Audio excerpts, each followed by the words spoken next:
Welcome to the wedding talk show with Varnika. And आज हम आए हैं मलाड वेस्ट में और यहाँ पे हम हैं ए जोन मॉल के अंदर। और आज हमारे साथ बैठे हैं नैनेश जोशी जो एक वास्तु एक्सपर्ट हैं। हाय नैनेश जी, कैसे हैं आप? नमस्कार। नमस्कार। सो आइए पहले जानते हैं नैनेश जी की जर्नी के बारे में, उनकी लाइफ के बारे में थोड़ा बहुत, और फिर आगे लेके चलते हैं। तो नैनेश जी, ज़रा आप अपनी लाइफ के बारे में बताइए, आप किस तरह से इस वास्तु में एस्ट्रोलॉजी के अंदर आए, वो जर्नी हमें बताइए। देखिए, एस्ट्रोलॉजी तो मेरे खून में है, ऐसे मैं कह सकता हूँ, क्योंकि हमारी ऑलमोस्ट एक जनरेशन एस्ट्रोलॉजी में है। तो मैं तो अपने आप को बहुत भाग्यवान समझता हूँ, क्योंकि जहाँ पे लोगों को बाहर जाकर सीखना पड़ता है, तो हमारे घर में ही हमें एस्ट्रोलॉजी के बारे में पूरी तथ्य बताए गए थे। और मैं जानता हूँ, जब मैं 7th स्टैंडर्ड में था, तब से मेरा पैशन था कि I want to be astrologer. तो मैंने अपने दादाजी के साथ बैठकर, वो जब हॉरोस्कोप बनाते थे, तो उनके साथ हमने बैठकर हॉरोस्कोप सीखी है।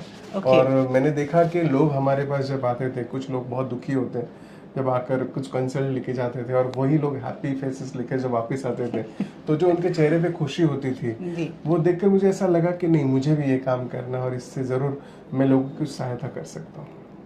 बहुत ही अच्छा। तो इसके अंदर आपने अपनी कोई ग्रेजुएशन ली है या कोई डिग्री ली है आपने? जी, मैंने वैसे तो 7th स्टैंडर्ड से पढ़ना शुरू किया था, पर इसके साथ हमारे दादाजी खुद गोविंद स्वामी जी थे, उनका मठ था। अच्छा। तो हम लोग मठ में भी पढ़ाई करते थे, बट मुझे मालूम था फ्यूचर में कुछ इसके कोर्सेज करने चाहिए। तो मैंने ज्योतिष विशारद 2000 ईयर में साल 2000 में किया था। ओके, जी, नाइस। तो जैसे हम बात करते हैं, जैसे हमारा ये जो पूरा शो है एक वेडिंग के ऊपर है कि कैसे एक कोई भी एक वेडिंग से जुड़े हुए लोग, एक जो कपल होते हैं, वो उनको शादी के प्रोसेस में या इनफैक्ट जब उनकी शादी हो जाती है तो उनकी पूरी लाइफ में हेल्प कर सकते हैं। तो उसके रिगार्डिंग हम बात करते हैं। तो वैसे ही मैं आपसे जानना चाहूँगी कि आपको क्या इंस्पायर किया था कि जो भी कपल हैं उनके एक हारमोनियस रिलेशनशिप्स हो, उनको हेल्प करने के लिए, तो वो किस तरह से आपको क्या इंस्पिरेशन आई थी?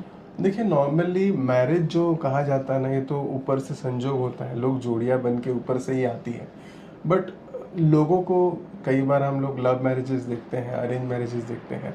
लव मैरिज में बहुत कम चांसेस मिलते हैं कि आप एस्ट्रोलॉजर के पास जाकर डिटेल तक उसकी नॉलेज लीजिए, क्योंकि लोग बहुत पैशनेट होते हैं एक दूसरे के बारे में। बिल्कुल। बट अरेंज मैरिज में हमारे पहले से बड़े बुजुर्ग जो होते हैं, वो लोग जानते थे कि जब तक कि कुंडली की कॉम्पैटिबिलिटी सही नहीं हो, क्योंकि 3 मैचिंग बहुत इंपॉर्टेंट होती है, मेंटली, फिजिकली एंड फाइनेंशियली। बिल्कुल। राइट। तो कई बार फाइनेंशियल्स के बारे में देखा जाए तो आप दोनों पति परिवार एक दूसरे के साथ डिस्कस करते हैं कि क्या स्टेबिलिटी मिल सकती है। बिल्कुल। बट मेंटेलिटी मैच होने के लिए आपको अपनी ग्रहचारी देखना बहुत ज़रूरी है, क्योंकि अगर कुंडली का लग्न एक दूसरे के फेवर में आता है, तो दोनों की पर्सनालिटी बहुत एक दूसरे के साथ कंपेटिबल हो जाती है। एक दूसरे के साथ मेंटली आप इंटरेक्ट कर सकते हो, कोई चीज़ शेयर कर सकते हो। इसके लिए एस्ट्रोलॉजी एक तो सबसे पहले आपके गाइडेंस के लिए बना था, ना कि डिपेंडेबल होने के लिए। तो मैं चाहूँगा कि हर व्यक्ति को प्री मैरिज काउंसलिंग एस्ट्रोलॉजर्स के साथ बैठकर करनी चाहिए। और अगर आपकी शादी हो भी गई हो, तो आफ्टर मैरिज काउंसलिंग भी होती है, क्योंकि एस्ट्रोलॉजी, एक तो मैं बताऊंगा, एक साइकोलॉजी से बहुत कनेक्टेड रिश्ता है एस्ट्रोलॉजी का। तो आप एक बार समझ सको कि आपके पिंड क्या है, आप किस राशि के हो, आपके तत्व क्या है। जैसे आपकी फायरी साइन है, तो आप वाटरी साइन के साथ कैसे अपनी चीजें निभा सकते हो। बिल्कुल। तो ये कॉम्पेटिबिलिटी बनाना बहुत जरूरी है, और ये शादी के पहले करते हो तो थोड़ा इजी होता है। शादी के बाद फिर आप खुद जानते हो कि शायद तकलीफें इतनी बढ़ जाती है कि एस्ट्रोलॉजर्स भी कई बार उसकी सॉल्यूशंस तो देते हैं, रेमेडीज तो की जाती हैं, बट आपको कहीं ना कहीं एडजस्टमेंट में अपनी लाइफ निकालनी पड़ेगी। उसमें टाइम ज्यादा लग जाता है। जी, कह सकते हैं टाइम भी निकल जाता है, लोगों को एडजस्टमेंट करना बहुत मुश्किल होता है। और आजकल के जहाँ पे आप देखते हो कि दोनों एक दूसरे इंडिपेंडेंट है, तो दोनों एक दूसरे के ऊपर डिपेंड तो है नहीं किसी तरीके से। तो शायद जमती है तो लंबी चलती है, नहीं जमती है तो लोग अपने अपने रास्ते चुन लेते हैं। नहीं, ये बात तो बिल्कुल ठीक कहा है कि आज के टाइम में जैसे प्री मैरिटल काउंसलिंग्स हैं, तो जैसे हम लोग खुद, क्योंकि मैं खुद एक स्पेशलाइज्ड हूँ प्री मैरिटल काउंसलिंग्स में, तो हम लोग भी काफ़ी वो काउंसलिंग्स करते हैं। तो उसमें ये चीज़ होती है कि बहुत सारे फैक्टर्स, जैसे आप तो एस्ट्रोलॉजी को लेके बात कर रहे हैं, हम लोग एक नॉर्मल जनरल उसमें वे में उनको समझाते हैं कि भाई क्या चीज़ है क्या नहीं है। बट सिमिलर नोट में अगर जैसे बात करें कि शादी के बाद भी, तो एक मेजर रोल होता है वास्तु का एक कोई भी कपल के घर को सेट करने के लिए, जी जब इनिशियली बोलते हैं ना कि एक शादी हुई, शादी के बाद आप एक नए घर में गए या जी। लड़की अपने नए घर में गई, तो क्या वो चीज़ें वास्तु के अकॉर्डिंग होनी चाहिए और जरूर। कितनी स्पेस हमें रखनी चाहिए लव में और प्रॉस्पेरिटी में, तो उनकी किस तरह से होनी चाहिए, तो उसके लिए कुछ टिप्स अगर पास आपके पास है। जरूर जरूर। देखिए, सबसे पहले मैरिज होने के बाद ऐसा कहा जाता है कि 110% मैं मानता हूँ कि लड़की को ही एडजस्टमेंट करनी होती है, बिल्कुल। राइट। अब ये लड़की ही जब एडजस्टमेंट करती है तो ऐसा कहा जाता है शास्त्र में कि हर एक स्त्री लक्ष्मी का रूप है, और हाँ जी। हमारे घर में जब बहू आती है वो लक्ष्मी के रूप में आती है। अब उसकी खुशियाँ हमारे लिए बहुत ज़रूरी है। अब खुशियाँ देने के लिए उसको हर प्रकार की सुविधा आप दे सकते हो, उनके लिए अपना एक स्पेशियस रूम बना सकते हो, उनके राशि के अनुसार आप अपने घर बेडरूम्स में उनके बेडरूम स्पेशली कलर्स भी कर सकते हो जिससे उसको खुशी मिले। Okay. देखिए, आप अगर प्री मैरिज काउंसलिंग करते हो तो एस्ट्रोलॉजर्स आपको सजेस्ट कर सकते हैं बिल्कुल। कि आप दोनों के लिए ये कलर्स बहुत शुभ रहेंगे जो कि आप अपने बेडरूम्स में लगाएं, हाँ जिससे आप दोनों की एनर्जी बहुत पॉजिटिव होगी, आप दोनों एक दूसरे के प्रति रिस्पेक्ट कर पाओगे एक दूसरे की, बिल्कुल। क्योंकि मैरिज में ना रिस्पेक्ट बहुत ज्यादा जरूरी है। लव कई बार इमोशनल होता है, आप हाँ कम जी। हो सकता है, ज्यादा हो सकता है, बट रिस्पेक्ट मैरिज में कम नहीं होनी चाहिए। बिल्कुल। तो हमेशा ये ध्यान रखिएगा कि आपके जो बेडरूम्स के डोर होंगे या आपके विंडोज होंगी जी। वो हमेशा ईस्ट की तरफ थोड़ी सी खुलनी चाहिए। ईस्ट में Okay. हमेशा सूर्य का जितना प्रकाश आपके रूम में आता है, घर के जी। अंदर आता है, नेगेटिविटी नहीं रुकती।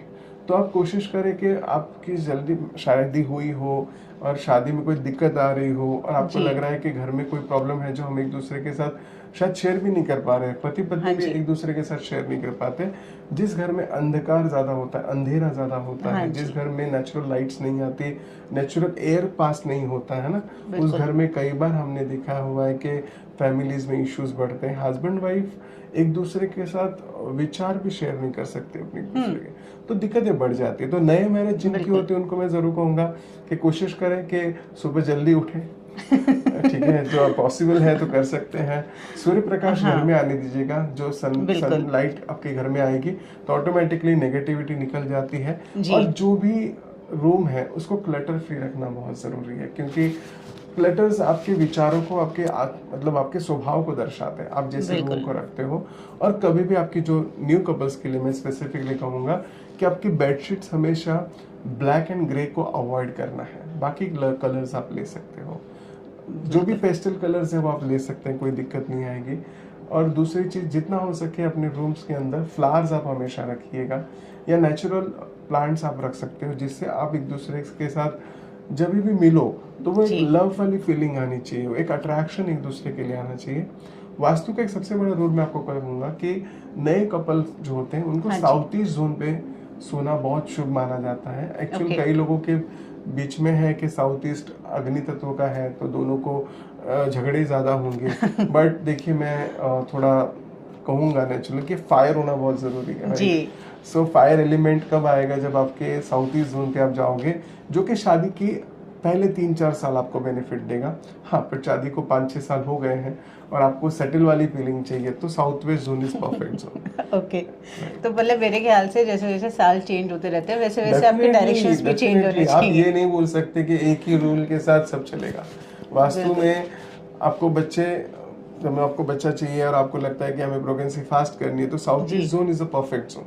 तो जिनको बच्चे नहीं होते हैं शादी के बाद 3-3 साल 4 जी। साल, उनको हम लोग थोड़े समय के लिए साउथ ईस्ट जोन वाली जो रूम होगी उसको यूज करने के लिए भी सलाह देते हैं, क्योंकि साउथ ईस्ट जोन में वीनस भी होता है, तो उसका Okay. लॉर्ड वीनस है, तो ऑटोमेटिकली लव, अट्रैक्शन, पैशन, जो चीज मिस हुई होती है, किसी कपल्स में मिस भी है, बिल्कुल। तो वो भी एक्टिव करने के लिए साउथ ईस्ट जोन हेल्प कर सकता है।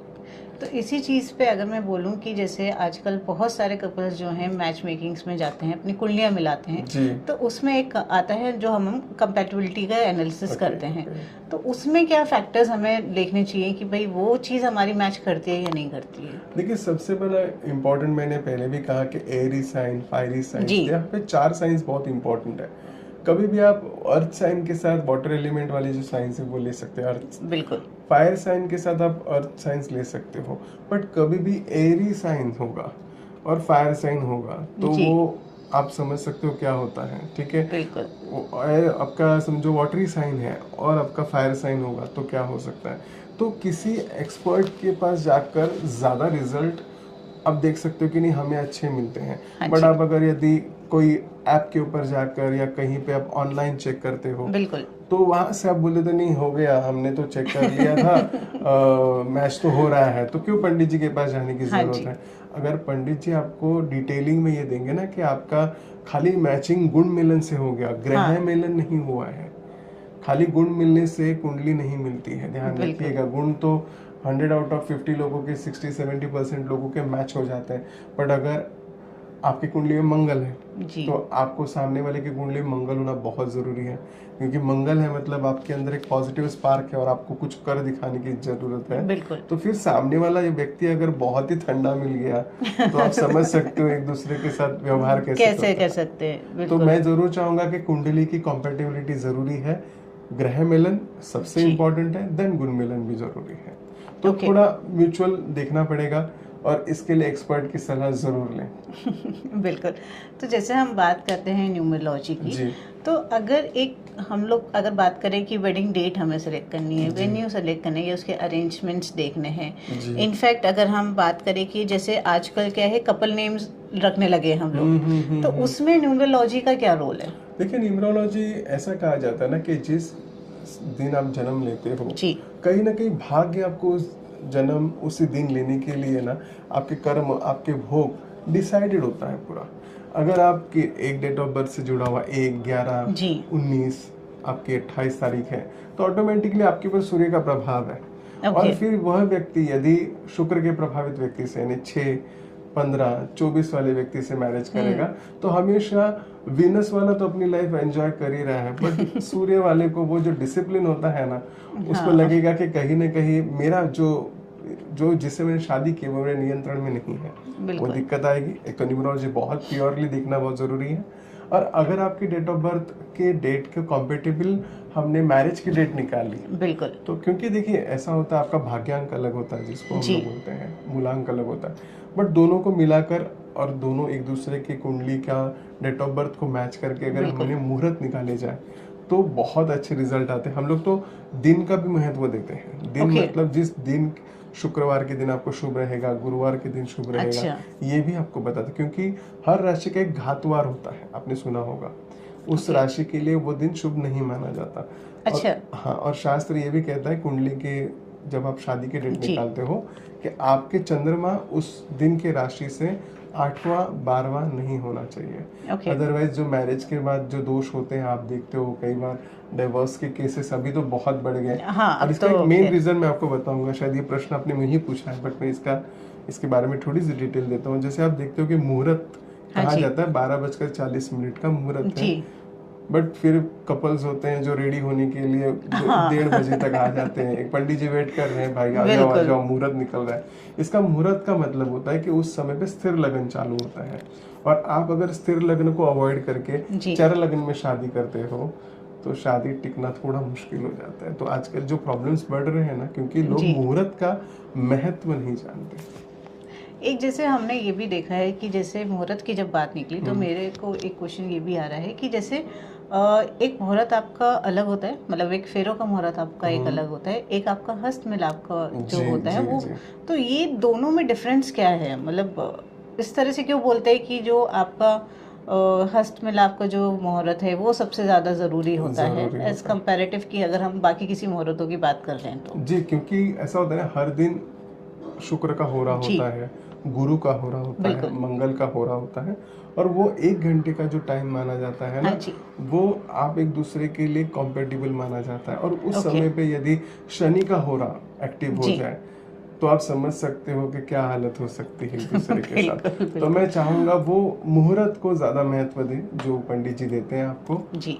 समय के साथ वो और मुहूर्त के साथ कार्य किया जाए तो मैं विश्वास देता हूँ कि आप अपने रिश्तों को कभी उसमें खटास नहीं देखोगे। ओके। तो जैसे हम बात करते हैं बहुत बार ऐसा होता है कि अगर जैसे लव मैरिज का ही अगर हम केस जी, ले लें, या जी, फिर जी। ऐसा है कि इवन अरेंज मैरिज में भी एक लड़का लड़की आपस में एक अंडरस्टैंडिंग बैठा चुके हैं लेकिन उनके हॉरोस्कोप मैच नहीं हो रहे, उनकी नहीं हो रहे हैं। नॉर्मोलॉजीज जी, मैच जी, नहीं हो जी। रही हैं, तो आपकी कोई एक ऐसी सक्सेसफुल स्टोरी है कि जहाँ पे आपने उनको रेमेडीज दी हों, जी, जी, जी। इनफैक्ट उनका अगर ये सब चीज़ें मैच नहीं हो स्टिल उनकी एक हैप्पी मैरिड लाइफ हो? देखिए, कुंडली मिलाप करना जरूरी है जी। 100%, बट कई बार कुंडली मिलाप नहीं होता है। तो हम लोग ये देखते हैं कि स्पेसिफिकली लड़की हो या लड़का, हाँ उनके जी। 7th हाउस लॉर्ड कौन है। अगर वो 7th हाउस लॉर्ड शुभ है तो कोई दिक्कत नहीं आती है, कुंडली मैच हो ना हो। बिल्कुल। बट अगर अशुभ माना जाता है, कुंडली के लॉर्ड शनि, सूर्य, मंगल, राहु ऐसे हो सकते हैं, समझे बिल्कुल। आपने, तब जाकर दिक्कत आती है। अब तब दिक्कत कम हो, इसके लिए हम लोग मंगल के लिए हनुमान चालीसा का उपाय कहते हैं कि जी। डेली ग्रुप में हनुमान चालीसा का करें। शनि यदि हो तो शनि चालीसा की कहा जाती है, और शनिवार के दिन उपवास करना भी कहा जाता है। बिल्कुल। तो कहीं भी आपको ऐसा लगे कि मेरी मैरिज ठीक नहीं चल रही है, कुंडली नहीं मैच हो रही है, बट हमारे पास ऐसे लोग हैं जिनके 20-20 साल हो गए शादी के, ओके। अगर उनके घर में पति पत्नी एक दूसरे का सम्मान करते हैं, जी। पति पत्नी धार्मिक रूप से जो भी अपने अच्छे कर्म होते हैं वो करते हैं, जी। तो कई बार आपके शुभ कर्मों से विवाह के जो भी कठिनाइयां हैं वो टल जाती हैं। शुभ बहुत कर्म बहुत जरूरी है। इन शॉर्ट बोला जाए तो घर में प्यार, रिस्पेक्ट, ये प्यार, चीजें respect। बहुत जरूरी होती हैं। देखिए, जो चीज में कमी है ना, उस चीज को समझकर हम लोग उनके सामने रखते बिल्कुल। हैं, और वो कमी को पूरा करना वो उनका काम होता वो है। उनका काम है। जी। जैसे देखा जाता है कि अगर मैं एस्ट्रोलॉजी की बात करूं या फिर मैं वास्तु की बात करूं, तो आपके फील्ड में ऐसे आप लोग ने फेस किया होगा ना कि बहुत सारे मिथ सामने आते हैं कि एस्ट्रोलॉजी में तो ऐसा हो जाता है, वास्तु में ऐसा होता जी, जी, है, जी, तो जी। वो किस तरह के मिथ्स आते हैं आपके देखिए, पास? हर व्यक्ति के लिए जैसे एक शर्ट और एक कपड़ा नहीं होता है, हर जी। व्यक्ति के लिए अलग वस्तुएं, अलग जगह, अलग चीजें होती हैं, और वो उनकी मेजरमेंट के अनुसार ही सही लगती है बिल्कुल। उनको। तो वो बात फैक्ट है कि आपको कभी भी ये नहीं बोला है कि मेरी मेष राशि है तो मेरे साथ ऐसा ही होगा, मेरी कुंभ राशि तो मेरे साथ ऐसा ही होगा। बिल्कुल। बहुत लोग कहते हैं कि वे मेरी कुंभ राशि 7.5 ही है, अरे पर आपकी कुंडली में शनि की दशा कैसी है, आपकी कुंडली का शनि बिल्कुल। कैसा है। अब गली का सचिन ले लीजिए और सचिन तेंदुलकर ले लीजिए, दोनों का भाग्य तो डिफरेंट है। राशि एक हो सकती है, पर आपकी कुंडली की आपकी दशा बिल्कुल। और आपके ग्रह की जो पोजीशन है, उसकी जी। डिग्रीज है, वो बहुत इंपॉर्टेंट है। पूर्ण रूप से विचार कर कर अगर आप अपना थोड़ा मत लोगों के सामने रखते हो तो ज्यादा अच्छा है। अगर देखिए, बोलने के लिए जबानें दी हैं लोगों जी। को, जो कुछ भी बोल सकते हैं। अब वास्तु जैसे हर लोगों को बोला जाता है कि आप ईस्ट में ले लीजिएगा, नॉर्थ में ले लीजिएगा, हाँ जी। बट कई बार जिसके कुंडली में मंगल स्ट्रांग है, राहु स्ट्रांग है, शनि जी। स्ट्रांग है, इन लोगों को साउथ दिशा भी बहुत फलती है। ओके। तो जरूरी नहीं है कि आपको ईस्ट ही फलेगा, बिल्कुल। कई बार साउथ भी फल सकता है, पर आपकी कुंडली का जो पापक ग्रह कहते हैं ना, हाँ वो जी। स्ट्रांग होना बहुत जरूरी है। नहीं, बिल्कुल, वो तो खैर है ही। लेकिन अभी जैसे देखा जाए कि हमने इतनी बात जैसे हम कर रहे हैं वास्तु को लेके, सारी चीज़ों को लेके, लेकिन आज के जो जैसे जनरेशन, जो जेनजी हम लोग बोलते हैं, तो अब वो लोग बहुत ज़्यादा मॉडर्न टेक्निक्स को अपना रहे जी, हैं। तो उसमें वो लोग क्या करते हैं, वो मॉडर्न टेक्निक्स भी रखते हैं, वो ट्रेडिशनल को भी मिक्स कर देते जी। हैं। तो ये जो एक बोलते हैं ना, ये जो एक मिक्स निकल कर आती हैं आइडियाज, तो उनको आप कैसे इवॉल्व करते हो या उनको आप लोग कैसे फेस आउट करते हैं? देखिए, नॉर्मली हमारे पास जो भी कपल्स आते हैं ना, वो लोग मैंने देखा हुआ है 70-80% में बोलूँगा ऑनलाइन चेक करके आते हैं, बिल्कुल। और फिर हमसे खाली कंफर्मेशन चाहते हैं कि आप अपना व्यू दीजिएगा। आप बताइए। तो कई बार ऐसा होता है कि उन लोगों की या तो लव मैरिज होती है, पर मम्मी डैडी को दिखाने के लिए, क्योंकि हाँ नहीं, हम लोगों को कुंडली मैच हो रहा है, इसके लिए जी। हम लोग आगे बढ़ रहे हैं। तो कई बार हम लोग बस उनको यही कहते हैं कि 18 गुण यदि मैच भी होते होंगे तो कौन से ग्रह को आप थोड़ा प्रेस करें। नॉर्मली हमारी कुंडली में तो ये भी पता चलता है कि मम्मी शादी रोक सकती है, पापा शादी रोक सकते हैं। अच्छा। तो हम लोग कुंडली में ही बता देते हैं कि आप थोड़ा मम्मी को मस्का मारें, और मम्मी को मस्का मारना तो कुछ नहीं करना है, चांदी की रिंग पहने, मोती पहने, और हो सके तो मूनलाइट में थोड़ा वॉक करना शुरू कर दीजिएगा। आपकी मम्मी का डेफिनेटली आपकी तरफ पॉजिटिव रुझान हो जाएगा। अरे वाह। हाँ, और ऐसे कुछ उपाय करने से ज्यादा अच्छे रिजल्ट आते हैं, क्योंकि देखिए, आप डरकर अगर किसी को दान कर रहे हो, डोनेट कर रहे हो, मजबूरी से डोनेट कर रहे हाँ हो, जी। उससे बेटर जो काम करने से आपको खुशी मिले, आजकल यंग जनरेशन वो करना चाहता है। हाँ, ये तो कह वो रहे यही हैं। बोलेगा मंदिर में लाइन लगा के दर्शन करो, बट वो कभी नीडी पीपल को, जैसे हमारे अभी हम लोग एक उपाय देते हैं, जैसे उड़द की दाल दान करो, आपने सुना होगा। हाँ जी। बट नहीं कर सकते, तो हम लोग कहते हैं कि मेंदुवड़ा बना हुआ होता है फ्रेश, कोई बंदे को आप सामने से मेंदुवड़ा खिला दो तो वो खुश हो जाएगा। वो खुश हो जाएगा। तो ये ऐसे छोटे छोटे उपाय होते हैं जो लोगों को मुझे लगता है ना, करने के लिए भी खुशी मिले। बिल्कुल। ऐसे उपाय कर कर भी लोग डेफिनेटली हमारे पास लोग खुश होके जाते हैं। वो अच्छा बोलते हैं लगता ना कि आप नहीं चाह के भी कई बार ऐसा होता है कि आप अपने एंड से ही कई बार नेक काम कर देते हैं है। जी हाँ, कि कोई आपके यहाँ आ रहा है, जरूर आपको जरूर उसने जरूर। कुछ आपने पानी ऑफर कर दिया, जैसे बोलते हैं ना कि भाई आपके घर में कभी भी कोई आए तो उसको एटलीस्ट आप खाली उनको हाथ नहीं खाली हाथ मत भेजिए। भेजिए, उसको एटलीस्ट पानी चाहिए, जी सब जी आप जी वो चीज़ ऑफर करें। जी जी। तो इन सब चीज़ों से भी मेरे ख्याल से काफ़ी फर्क पड़ता 100% है। आपके घर पे आने वाला हर एक इंसान किसी न किसी रूप में, भगवान अगर आपके घर में आना चाहता है बिल्कुल और आपसे कुछ पाना चाहता है तो वो किसी इंसान के रूप में ही आता है। तो आपके घर का बिल्कुल। अतिथि, जिसको हम लोग पहले भी कहते थे, कि जी वो कभी भी भूखा ना जाए। कोशिश करें, पानी तो पिला ही सकते हैं। बिल्कुल। और चंद्रमा, पानी में चंद्रमा वास करते हैं। चंद्रमा मतलब शीतलता, प्रेम। चंद्र प्रभाव करता है। चंद्रमा मनसो जात कहा, मतलब चंद्र के मन में प्रभाव आता है। तो आप एक बिल्कुल दूसरे को यदि खुश करना चाहते हो तो शुरुआत पानी से हो सकती है। बिल्कुल, ये चीज़ तो हो सकती है। तो अगर हम जैसे बात करें कि आज के टाइम में जिस तरह से एस्ट्रोलॉजी को, वास्तु जी को, इन सब चीज़ों को लिया जा रहा है, तो आपको कितना क्या लगता है कि जैसे पहले जो हमारे पहले भी ये चीज़ें थी, ऐसा नहीं है कि ये चीज़ें अभी आई हैं, लेकिन पहले के कंपैरेटिव अब इन चीज़ों की इम्पोर्टेंस ज़्यादा होती जा रही है, ऐसा क्यों है? देखिए, नॉर्मली क्या था, एक कल्चर, मैं बता सकता हूँ। हम लोग इंडिपेंडेंट के पहले की बात कर रहे हैं। जी हर एक व्यक्ति के घर में पंचांग हुआ करता था। हाँ जी हर एक व्यक्ति के घर पे जो बड़े बुजुर्ग थे वो कुछ चीज़ों को फॉलो करते थे रिचुअल्स के साथ। बीच समय में जब हम लोग सब इतने बिजी हो गए, शायद कई लोगों को नॉलेज ही नहीं है पंचांग को कैसे देखा जाता कैसे है और देखा घर में जाता है। कौन सी रिचुअल्स करे जाते हैं। हमारा जो फूड भी ले लीजिएगा, घर में हम लोग जो ठंडी में अलग खाना बनता है, हाँ जी गर्मियों में अलग खाना बनता है, तो हर एक रिचुअल्स किए जाते हैं उस तरीके से। अगर अभी मैं देख रहा हूँ लोगों को ना, बिकॉज ऑफ, मैं बोलूँगा, मैं आप लोगों को धन्यवाद जी देता हूँ, मीडिया स्पेसिफिक, क्योंकि मीडिया ये अवेयर कर रहा है कि हाँ जी हम लोग अपने रूट से कहीं पे डिस्कनेक्ट हो गए हैं। बिल्कुल अब ये मीडिया ने कम से कम यूट्यूब की वजह ले लीजिएगा या तो इंस्टाग्राम से, बिल्कुल इतना कुछ अवेयरनेस आ गया ना लोगों को, तो लोग है ना उस प्रॉब्लम को अपने साथ रिलेट करते हैं। अब जब उनको उस रिलेट करने के बाद उसकी सॉल्यूशन मिलती है, उनको खुशी मिलती है, फिर अगेन कुछ नई चीज़ ढूंढता है व्यक्ति। तो मेरे पास, मुझे लगता है ना, अभी आजकल थैंक्स टू यू, नॉलेजेबल लोग जी ज़्यादा आ रहे हैं। बिल्कुल। नहीं, वो तो खैर है ही। और जिस तरह से अगर हम बात करते हैं कि भाई आप एक ऐसी एक एडवाइस कपल्स को क्या दे सकते हैं जो चाहते हैं कि भाई उनकी लॉन्ग टर्म मैरिज चले और एक सक्सेसफुल मैरिज हो? जी, ऐसा कहा जाता है कि पुरुष की सुंदरता किसमें है। आप कुछ जी समझ सको, मतलब आप भी एक स्त्री हो, तो मैं आपको जरूर पूछूंगा कि घर का जो पुरुष होता है ना, हाँ उसको जी एक ही चीज की भूख होती है, सम्मान, बिल्कुल रिस्पेक्ट। उसको रिस्पेक्ट दी जाए, तो उसके खान पान का ध्यान रखा जाए, जी तो मुझे नहीं लगता कभी भी कोई पुरुष असंतुष्ट रहेगा। खान पान बिल्कुल का उसका ध्यान, जैसे उसकी मम्मा हमेशा उसका ध्यान रखती है, कोशिश बिल्कुल करती है कि सुबह उठने के बाद हाँ तू जी ब्रेकफास्ट करेगा, खाने में क्या लोगे। ऐसा अगर आपकी वाइफ पूछे तो मुझे लगता है किसी पति को दूसरी और कुछ चीज़ तो चाहिए नहीं होगी, बिल्कुल राइट। और पति का रोल क्या बनता है कि आपकी पत्नी को बस वो प्रेम की भूखी है, वो उसके, बिल्कुल आप एक नज़र से उसको प्रेम के देखा करें। जब भी आप घर के अंदर जाओ, कुछ नहीं तो एक आप छोटा सा एक फूल भी उसको दे देते हो तो वो बिल्कुल खुश हो जाती है। तो जाती मैं है। तो यही कहूंगा कि स्त्री ना छोटी छोटी बातों में खुश होती है। बस बिल्कुल उसको खुश करने के लिए आपको कुछ बड़ा करने की जरूरत नहीं है। हाँ बस आप अपनी तरफ से उसको जो अच्छा लगता है ना, कभी अचानक से उसको आप बाहर लेके जाइए, बिल्कुल पानी पूरी खिला दीजिए, क्या कर सकते हो। मुझे लगता है उससे ज्यादा कोई खुशी होती नहीं है। बिल्कुल तो एक स्त्री और पुरुष हमेशा एक दूसरे की रेस्पेक्ट करके ही घर में आनंद पा सकते हैं।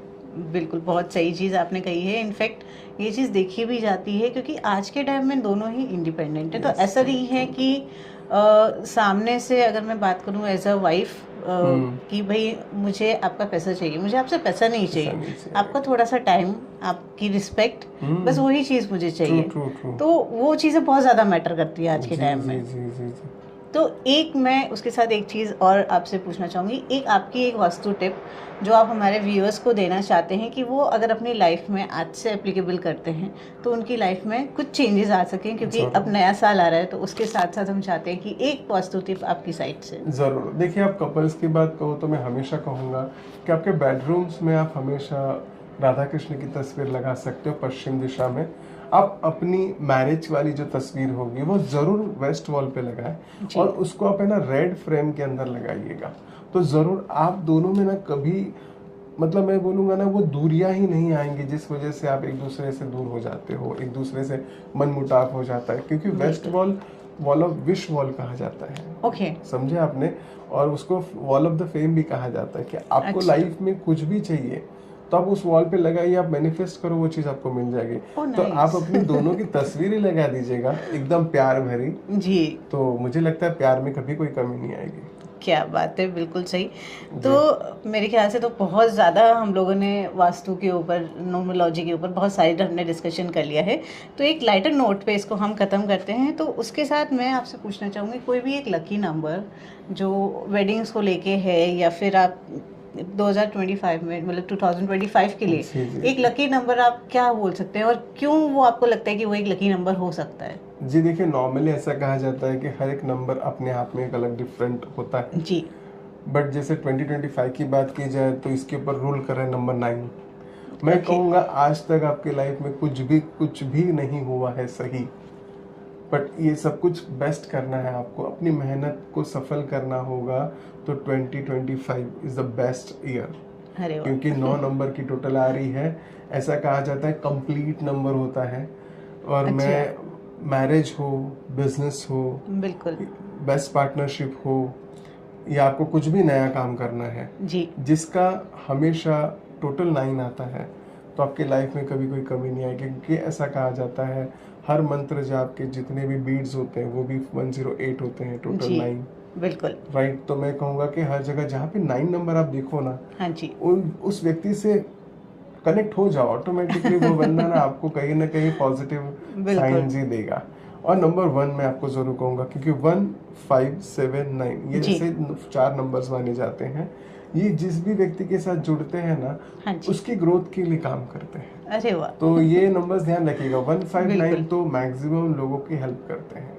तो जिनके भी डेट ऑफ बर्थ 1, 11, 19, 28 है, 5, 14, 24 है, 9, 18, 27, तो मैं कहूँगा ऐसे लोग डेफिनेटली दूसरों की हेल्प करते हैं। बिल्कुल। अब आज सलमान खान बर्थडे ले लीजिए 27 दिसंबर, राइट। अच्छा। तो आप ये सोच सकते हो कि आज सलमान खान इंडस्ट्री में फेमस इसीलिए कि वो लोगों की हेल्प करता है। बिल्कुल। तो 27 नंबर का एक इंसान तो मैं आपको सामने ही रख देता हूँ, जिसकी टोटल 9 है, जो सबकी हेल्प करता है जी, जिसको हम भाईजान कहते हैं। बिल्कुल बिल्कुल सही कहा। तो एक क्लोजिंग स्टेटमेंट आपकी साइड से हमारे ऑडियंस के लिए। देखिए, मैं ज़रूर कहूँगा कि 2025 को और बेहतर बनाने के लिए मंगल जो प्रभावित होते हैं हनुमान जी, तो इस वर्ष में आप हनुमान जी की सेवा करें। अगर हो सके तो हनुमान जी के जो मंदिर होगा वहाँ पे आप राम नाम लिखा हुआ जो ध्वजा होती है जी, वो ज़रूर चढ़ाएं, तो आपके जीवन की भी जो ध्वजा है वो लहराने लगेगी। क्या बात है, बहुत ही बढ़िया। तो ये थे नैनेश जी हमारे साथ। Thank you so much Nainesh ji हमें ज्वाइन करने के लिए। And audience, I hope you like this episode, so stay tune for a next episode. Thank you so much.